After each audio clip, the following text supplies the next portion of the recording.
दोस्तों अगर आपके पास MS एक्सेल शीट के अंदर बहुत ज़्यादा डाटा है और उसमें कुछ ऐसी फिगर या वैल्यूज़ हैं जो कि डुप्लीकेट हैं, तो आप इतने बड़े डाटा के अंदर से डुप्लीकेट वैल्यू को कैसे सर्च कर सकते हैं और अगर आप उनको रिमूव करना चाहते हैं तो वो भी कैसे कर सकते हैं, इस वीडियो में मैं आपको बताने जा रहा हूँ। तो यहाँ पर मैंने एक टेबल ड्रा किया है और उसमें रैंडमली मैंने कुछ वैल्यूज़ पुट की हैं। इनमें कुछ वैल्यू जो हैं वो डुप्लीकेट हैं।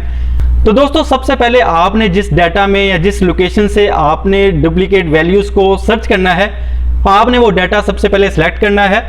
तो मैं यहाँ पर इसको सेलेक्ट कर लेता हूँ। सेलेक्ट करने के बाद आपने होम में जाना है। होम के अंदर आपको ऑप्शन मिलेगी कंडीशनल फॉर्मेटिंग की, आपने इसको ओपन कर लेना है। ओपन करने के बाद जो पहली आपको ऑप्शन मिल रही है यहाँ पर हाईलाइट सेल रूल्स की, आपने इसको ओपन करना है और यहाँ पर आपको ऑप्शन मिल जाएगी डुप्लीकेट वैल्यूज़ की। आपने डुप्लीकेट वैल्यू पर सिंपल क्लिक करना है तो ऑटोमेटिकली जितनी भी डुप्लीकेट वैल्यूज होंगी, प्रोडक्ट होंगी, वो यहाँ पर हाईलाइट हो जाएंगी कलर के अंदर। जैसा कि आप यहाँ पर देख सकते हैं कि लाइट रेड कलर में जितनी भी डुप्लीकेट वैल्यूज हैं वो हाईलाइट हो गई हैं। यहाँ पर टेबल की वैल्यू है तो वो हाईलाइट है, मोबाइल की डबल वैल्यू है तो वो भी हाईलाइट है। यहाँ पर एक छोटा सा आप पॉपअप देख रहे हैं, इसमें आपने डुप्लीकेट को सिलेक्ट रखना है और यहाँ पर आपको कलर्स मिल जाएंगे। अगर आप डुप्लीकेट वैल्यूज को किसी और कलर के अंदर हाईलाइट करना चाहते हैं तो यहाँ से कलर को चेंज कर सकते हैं। अगर मैं यहाँ पर येलो कलर सेलेक्ट करूंगा तो आप देखेंगे ये येलो कलर में टर्न हो गया है। अगर मैं यहाँ पर ग्रीन कलर सेलेक्ट करता हूँ तो ये ग्रीन कलर में डुप्लीकेट वैल्यू जो हैं वो हाईलाइट हो गई हैं। उसके बाद सिंपल मैं यहाँ से ओके करूंगा। अब आप देख सकते हैं कि डुप्लीकेट वैल्यूज हमारे पास आ चुकी हैं। जैसे कि आप देख सकते हैं कि टेबल यहाँ पर भी है और इसकी यहाँ पर प्राइस जो है वो भी दी गई है और यहाँ पर भी हमारे पास टेबल प्रोडक्ट है और सेम प्राइस यहाँ पर भी दी गई है। अब इन डुप्लीकेट वैल्यूज को हम कैसे रिमूव कर सकते हैं, डिलीट कर सकते हैं अपना डाटा से, उसका प्रोसीजर ये है कि आपने इसी टेबल को दोबारा से सिलेक्ट करना है और इसके बाद जाना है आपने डाटा में। डाटा ऑप्शन के अंदर आपको एक दूसरी ऑप्शन मिलेगी रिमूव डुप्लीकेट्स की। इस एरिया में आपको रिमूव डुप्लीकेट की ऑप्शन नजर आएगी।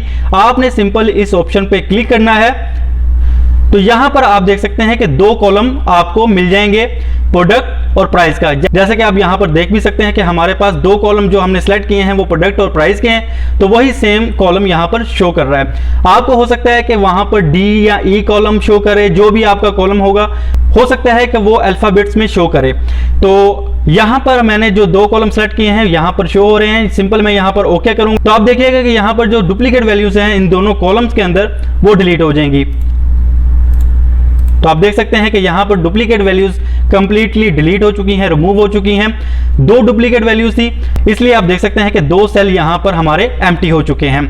अगर आप चाहते हैं कि एक ही कॉलम की वैल्यूज जो डुप्लीकेट वैल्यूज हैं वो डिलीट हों तो आपने सिर्फ उसी टेबल को सिलेक्ट करना है, उसके बाद अगेन डाटा में जाना है और यहाँ पर रिमूव डुप्लीकेट्स को आपने सेलेक्ट करना है और यहाँ पर आपको दो ऑप्शंस मिलेंगी, एक्सपैंड द सिलेक्शन और दूसरी ऑप्शन है continue with the current selection. तो हमने जो अभी सिलेक्शन की है उसी से कंटिन्यू करेंगे, तो इसको हम चेक कर लेंगे और उसके बाद रिमूव डुप्लीकेट पे क्लिक करेंगे। तो यहाँ पर देखें इसने ऑटोमेटिकली प्राइस के कॉलम को सिलेक्ट कर लिया है। हम यहाँ पर सिंपल अब ओके करेंगे तो आप देखें कि इसने सिर्फ जो वैल्यूज हैं जिस कॉलम को हमने सेलेक्ट किया था सिर्फ उसमें ही डुप्लीकेट वैल्यूज को रिमूव किया है। तो आई होप दोस्तों आज का ट्यूटोरियल आपको पसंद आया होगा। अगर आपको वीडियो पसंद आई है तो इसको लाइक और चैनल को सब्सक्राइब जरूर कर दें। इसी के साथ मुझे इजाजत दीजिए। अल्लाह हाफिज।